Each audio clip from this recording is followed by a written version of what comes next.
I wasn't asking to be loved. I wasn't asking for gifts or gold. All I wanted was to feel like someone's daughter, not someone's burden. But on the day I came to visit my husband's family with warm hands and a warmer heart, she slammed the door in my face, said I wasn't worthy to step on her tiles, said, "This house is for our blood, not for girls like you."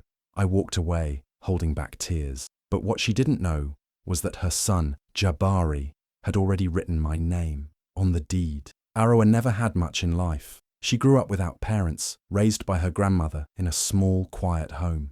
Her childhood was filled with simple meals, bedtime prayers, and stories by candlelight. She didn't know what luxury felt like, but she knew how to love deeply and stay kind, no matter what. When she got into university, it felt like the start of a new life. That's where she met Jabari, gentle, focused, and full of dreams. He wasn't just a boyfriend. He was her safe place. He saw her heart, not her background. Their love grew quietly but strongly. Jabari treated her like a queen, never once making her feel like she came from less.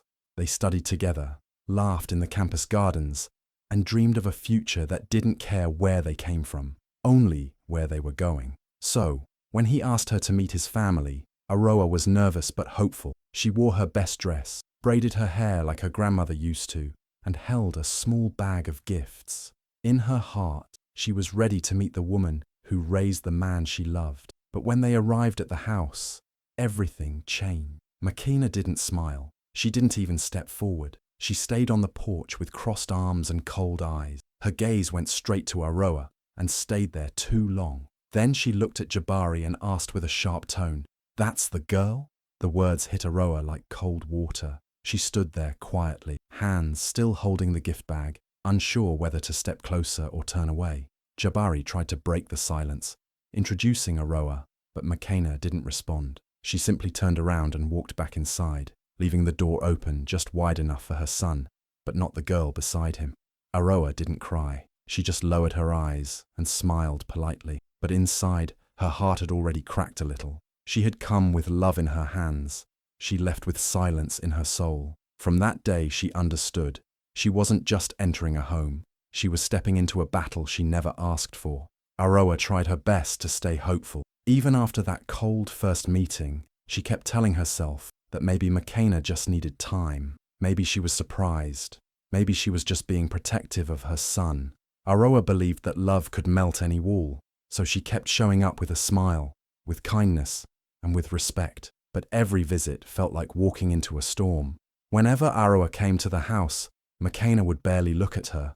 She wouldn't greet her, wouldn't ask her to sit, and never once offered her even a glass of water. Aroa would sit quietly in the living room, her hands folded in her lap, while Mckina talked loudly to someone on the phone, pretending Aroa wasn't even there. Sometimes, she would walk past her like she was invisible, and when family friends or guests came over, Mckina never introduced Aroa as Jabari's fiancée.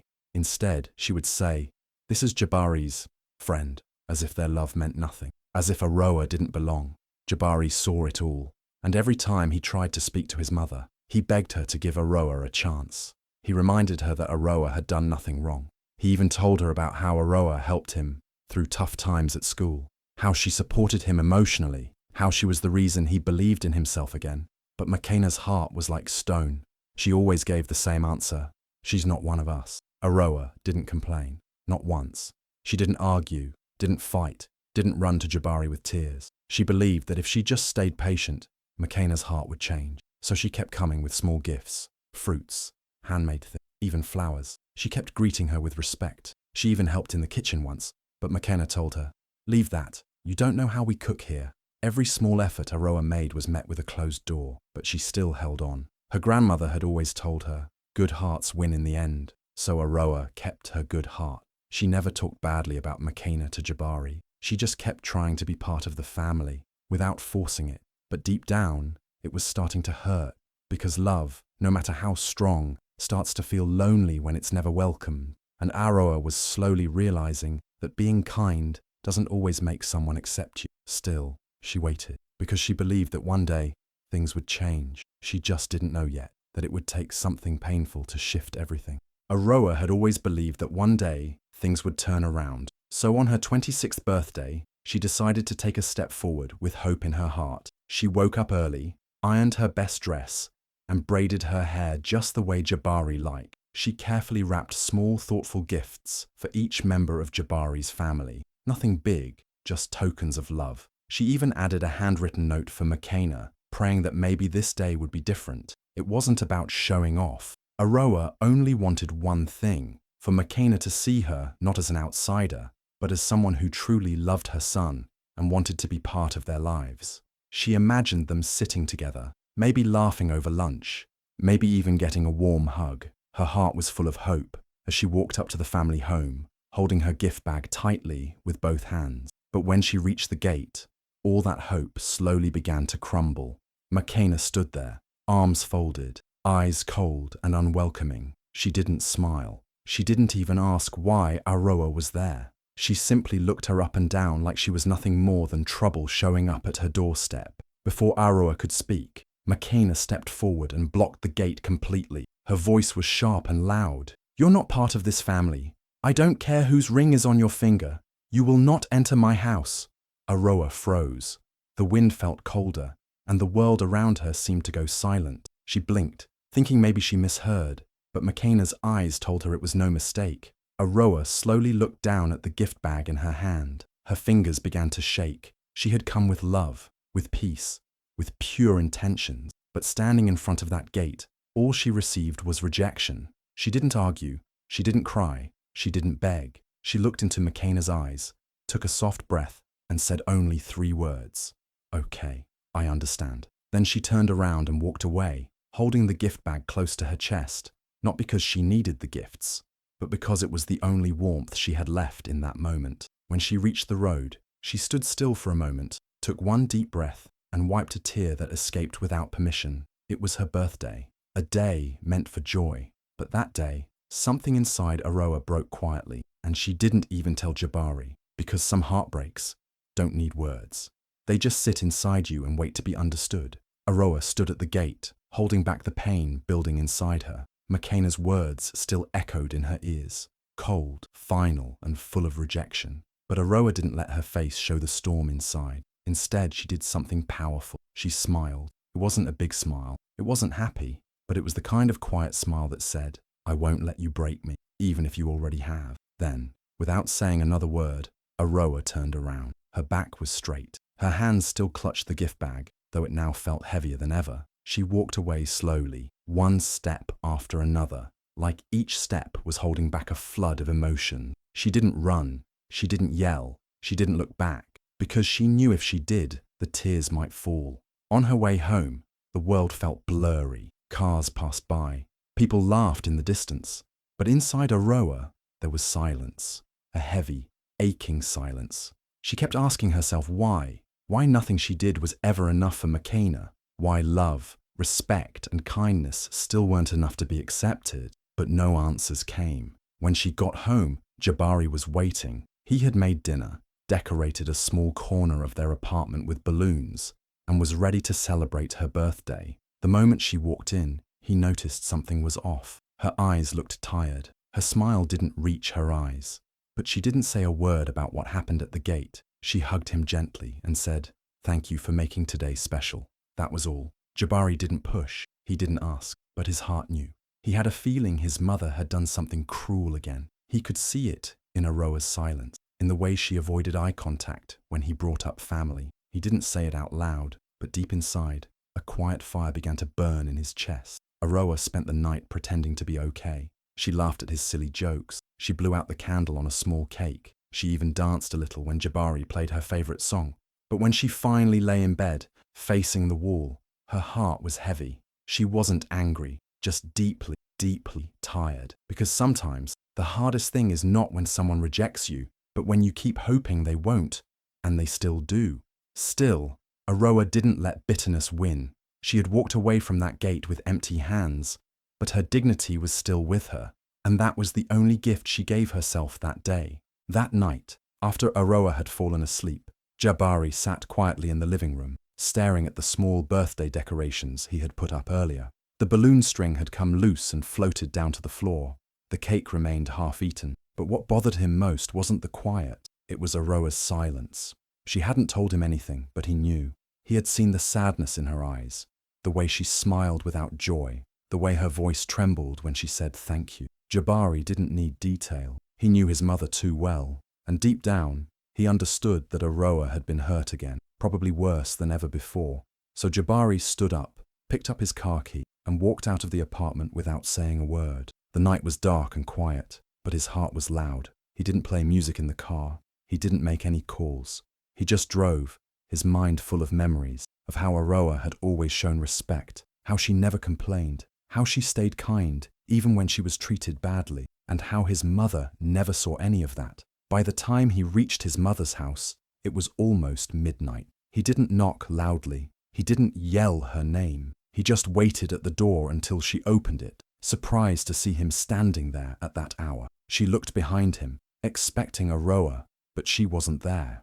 Mckina's face changed. She folded her arms, ready to speak, but Jabari didn't give her the chance. He handed her a brown envelope, calmly, gently, but firmly. Inside was the legal document she never expected, the house deed. Jabari had transferred full ownership of the house to Aroa. Every room, every wall, every corner now belonged to the same girl his mother had banned from entering, and Jabari said just one sentence. From today, don't call it your house, because it's not. Mckina was frozen, her mouth opened slightly, but no words came out. Jabari didn't wait for a reaction. He turned around, walked back to his car, and drove away into the night. It wasn't done out of revenge. It was done out of love. A quiet, deep love for the woman who had been disrespected for too long. A woman who never fought back, never raised her voice, never tried to take anything, but deserved everything. And Jabari finally gave her the one thing no one else had: power over her own story. The morning sun peeked through the curtains as Aroa slowly opened her eyes. Her heart still felt heavy from the day before, but she didn't want to start her day with sadness. She got up quietly and walked into the living room, still in her nightdress, expecting to see Jabari maybe making tea or reading something. But instead, she saw a small wrapped folder on the table, tied with a ribbon, with a note on top that said, "For you." Confused, she looked around, but Jabari was nowhere in sight. She sat down gently and opened the ribbon. It wasn't a box. It wasn't jewelry.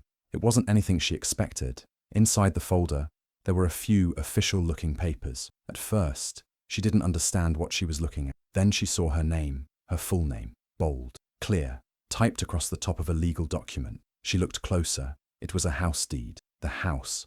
Mckina's house. Aroa blinked, thinking maybe this was a mistake or some joke. Her fingers shook as she flipped through the pages. Her initials were there. The ownership was transferred. The signature space, already signed, not by her, but by Jabari. Just then, Jabari stepped out of the bedroom with a warm smile on his face. He walked over to her, knelt beside her, and gently held her hand. His voice was soft, but strong. "Happy birthday, my wife," he said. "May no one ever shut another door on you again." Aroa just stared at him, speechless. She wanted to speak, but no words came out. She kept looking at the document, then back at him. Her lips trembled, and tears filled her eyes.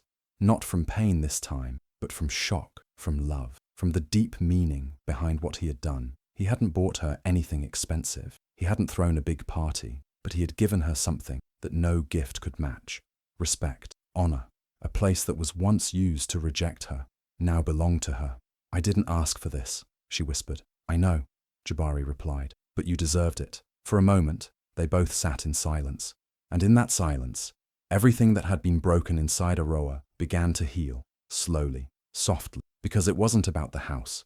It was about finally being seen, being valued, being protected in a world that tried to push her out. And this time, instead of smiling to hide the pain, Aroa smiled because her heart was full. The news hit Mckina like fire. One of her relatives mentioned it casually over a phone call, how her son had transferred the house to that girl, her house, the same house she had lived in for years, the same house where she had told Aroa she didn't belong. She couldn't believe it. Without thinking, Mckina grabbed her bag and rushed out. Her hands were shaking with anger. Her chest was tight. She didn't even wait to call Jabari. She just stormed straight into their apartment, not knocking, not waiting. Aroa was folding clothes in the living room when the door flew open. Mckina stepped in like a storm, her eyes wide with fury. "You tricked my son," she screamed. "You turned him against me. You filled his head with lies." Aroa looked up, surprised but calm. She didn't stand up to fight. She didn't yell back. Her heart was beating fast, but her voice remained soft. "I didn't turn him against you," she said gently. "I never asked him for anything. I never wanted this to be a war." Mckina kept pacing, her anger loud. "He was my boy, my only son, and now he gives you everything. You've stolen him from me." But Aroa didn't flinch. She didn't cry. She stood up slowly, facing the woman who had hated her from day one. "I was never against you," Aroa said. "You just never gave me a chance." Those words hung in the air. Mckina didn't respond. Her mouth opened, but nothing came out. For the first time, she had no answer. The girl she had pushed away, the one she had insulted and ignored, was standing in front of her, calm, respectful, but no longer small. Aroa didn't speak again. She simply picked up the folded shirt in her hand and continued what she was doing. Mckina stood there for a few more seconds, her anger slowly turning into confusion, and then something else. Fear. Not fear of Aroa, but fear of what she had lost. The control, the respect, the trust of her son. And maybe deep down, she feared that she had pushed away the one person who still would have treated her with love. She left without another word. The door closed behind her, but her thoughts didn't leave, because for the first time, Mckina realized that power wasn't in yelling or in controlling others. Real power was in kindness that didn't break, and Aroa had more of it than she ever imagined. Days passed after Mckina's angry visit. The house was quiet again, but the memory of her shouting still echoed in the corners. Aroa didn't hold any hate in her heart. She had every right to be angry, every reason to shut Mckina out forever. But something inside her didn't want to carry that pain. She wanted peace, not more silence. She wanted healing, not just for herself, but for the whole family. So one evening, Aroa told Jabari, "I want to invite her for dinner." Jabari looked surprised but nodded. "Are you sure?" Aroa smiled softly. "Yes, this house is big enough for all of us." That night, Aroa cooked Mckina's favorite meal. She carefully set the table, placing extra effort into every detail, not to impress, but to make it feel like home. She didn't do it because she had to. She did it because she believed that sometimes the biggest strength is choosing kindness when it's hardest. When Mckina arrived, she stepped in quietly. There was no shouting this time, no raised voice, just silence and an awkward air. She looked around, unsure of what to expect, but what she saw shocked her. A beautiful dinner table, 2 chairs already pulled out, plates ready, food warm, and Aroa standing in the kitchen doorway, smiling gently. "Please," Aroa said. "Come, sit." Mckina hesitated. Her pride wanted to turn back, but something deeper, maybe guilt, maybe longing, kept her feet in place. Slowly, she walked toward the table and sat down. Aroa served her, carefully placing food on her plate before sitting across from her. For a few minutes, they ate in silence. Then Aroa looked up and said, "This house is big enough for both of us, if you're willing to sit beside me." Mckina stopped chewing.